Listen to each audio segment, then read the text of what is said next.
मित्र हो नमस्कार। आपला आजचा विषय आहे सरफेसी ॲक्ट। म्हणजे हा सरफेसी ॲक्ट जो आहे 2002 हा नेमका काय आणि कधी कसा उपयोग येतो।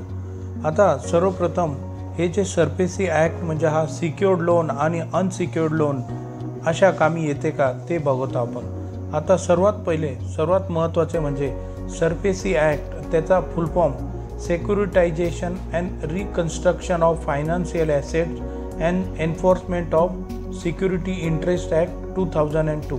अच्छा, असा हा जो सरफेसी SARFAESI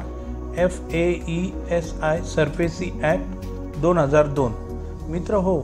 आता हा सरफेसी ॲक्ट जो आहे सिक्युअर्ड लोनला लागू होते। म्हणजे जसे पर्सनल लोन या इतर ठिकाणी किंवा 50,000 पेक्षा कमी रकमेकरिता हा सरफेसी ॲक्ट लोन लागू होत नाही। जे काही सरफेसी ॲक्ट आहे हा अनसिक्युअर्ड लोनसाठी देखील लागू होत नाही। हा सरफेसी ॲक्ट जो आहे हा फक्त सिक्युअर्ड लोनला लागू होतो। मित्रांनो, आता हे सिक्युअर्ड लोन हे जे गृहकर्ज, गाडी कर्ज या कामी आपण वापरतो।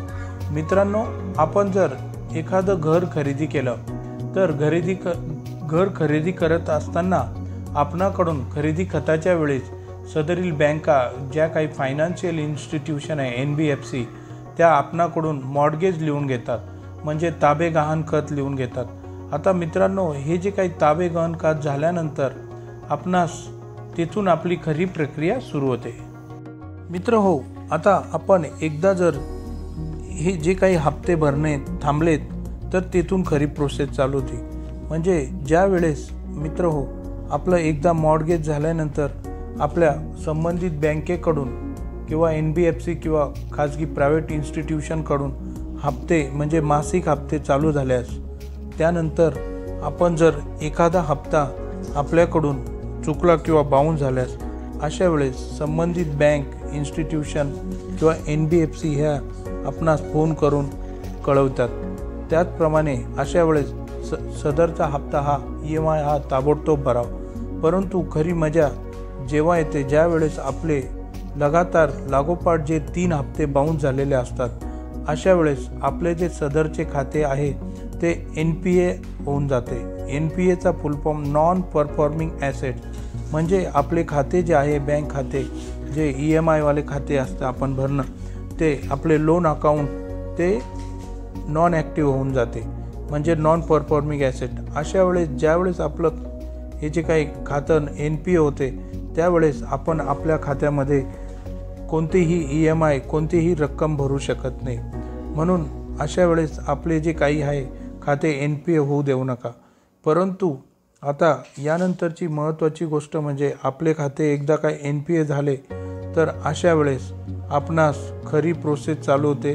म्हणजे आपणास संबंधित बँकेकडून आपणास सुरुवातीस जी नोटीस येते उपकलम 2 कलम 13 म्हणजे 13(2) प्रमाणे नोटीस मिळून जाते।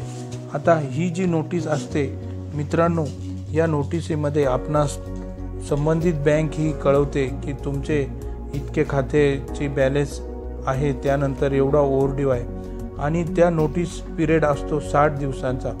त्या 60 दिवसांच्या अवधीत आपण आपले खाते हे पूर्ववत करू शकतो। जे काही रेग्युलर आपले खाते चेक बाउन्स झाले त्यानंतर त्यांचं जे काही इंटरेस्ट असेल, पेनल्टी इंटरेस्ट असेल, असे सर्व भरावे। परंतु जर या उपरही कोणी हप्ते भरण्यास चुकलात तर त्यानंतर मित्रांनो 60 दिवसानंतर 13(4) नोटीस सरफेसी ॲक्टनुसार आपणास मिळते। आता हे प्रकरण जे आहे ते पुढे वाढले जाते आणि ह्या 13(4) नोटिसीचा अवधी आहे मित्रांनो 30 दिवसांकरिता। आता अशा पद्धतीने एकदा जर हे आपले नोटिसा चालू झाले तर आपणास कोणताही हप्ता भरता येत नाही। आता महत्त्वाचे म्हणजे आपण जर आपल्या नोटीस पिरियडमध्ये जर खाते जर पूर्ववत करायचे असल्यास आपणास त्यांचे जे काही पेनल इंटरेस्ट, इतर इंटरेस्ट व जे काही ड्यूज आहेत ते पूर्ववत करून आपण आपलं खातं चालू करू शकतात। परंतु जर मित्रांनो आपण जर खाते आपल्या बँकेत जर आपण त्या खात्यामध्ये पैसे न भरल्यास आता येथून खरी बिकट परिस्थिती सुरू होते।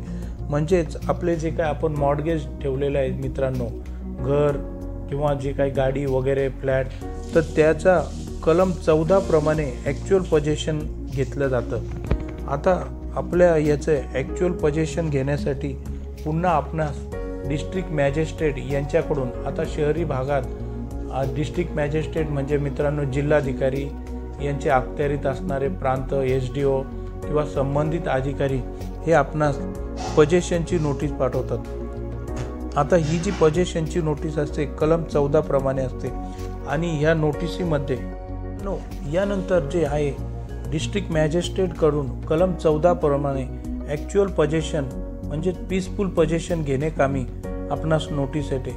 त्या नोटिसीचे आपणास 14 दिवसांची मुदत मिळाली जाते। आता यामध्ये पीसफुल पोजेशन हा शब्द खूप महत्त्वाचा आहे, म्हणजे आपण जर ते पोजेशन जे काही संबंधित आपले मॉर्गेज असते त्या बाबतीत जर आपण पीसफुल पोजेशन दिले नसल्यास मित्रांनो संबंधित बँक ही कोर्टाकडून आदेश घेऊन पोलीस बंदोबस्तात सदरचा फ्लॅटचा किंवा सदर जे काही मॉर्गेज आपण केलेले त्याचा ताबा घेतात आणि आपण जर अशा वेळेस कोणतेही अनुचित प्रकार केला तर संपूर्ण बंदोबस्तामध्ये त्या संबंधित याचा कब्जा घेतला जातो। आता यानंतरचं मित्रांनो ही जी काही नोटीस डिस्ट्रिक्ट मॅजिस्ट्रेटची म्हणजे जिल्हाधिकारी यांच्या अखत्यारीत यांच्याकडून जी काही नोटीस मिळाली जाते, यानंतर आता ही नोटीस मिळाली म्हणजे कब्जा होईल असे काही नाही। आपण संबंधित आदेशात DRT म्हणजे डेब्ट रिकव्हरी ट्रिब्युनल येथे आपण अपील करू शकतो। आता ही जी काही संपूर्ण अशी प्रक्रिया सरफेसी ॲक्टचे, या सरफेसी ॲक्ट विरोधात आपण कोणत्याही डिस्ट्रिक्ट कोर्टात, हायकोर्टात किंवा सेशन कोर्टामध्ये केस दाखल करू शकत नाही, कारण की हा जो काही सरफेसी ॲक्ट आहे हा केवळ फक्त वसुली कामी काढलेला आहे। म्हणून मित्रांनो आपण या जी काही नोटीस आहे याच्या नोटीसच्या विरोधात आपण डेब्ट रिकव्हरी ट्रिब्युनल म्हणजे DRT मध्ये अपील करू शकतो आणि आपण सायमल्टेनियसली हायकोर्टात देखील आपण सदरचे अपील दाखल करू शकतो। परंतु मित्रांनो आता हे जे काही DRT आहे डेब्ट रिकव्हरी ट्रिब्युनल, हे जे काही DRT हे मित्रांनो खरे बँकेच्या वसुली कामे बनवले आणि याचा अर्थ हा सेल्फ इंडिकेटिंग आहे, कर्ज वसुली प्राधिकरण। म्हणजे मित्रांनो येथे फक्त बँकेचा NBFC प्रायव्हेट इन्स्टिट्यूशन यांच्याच बाजूने निकाल लागतो।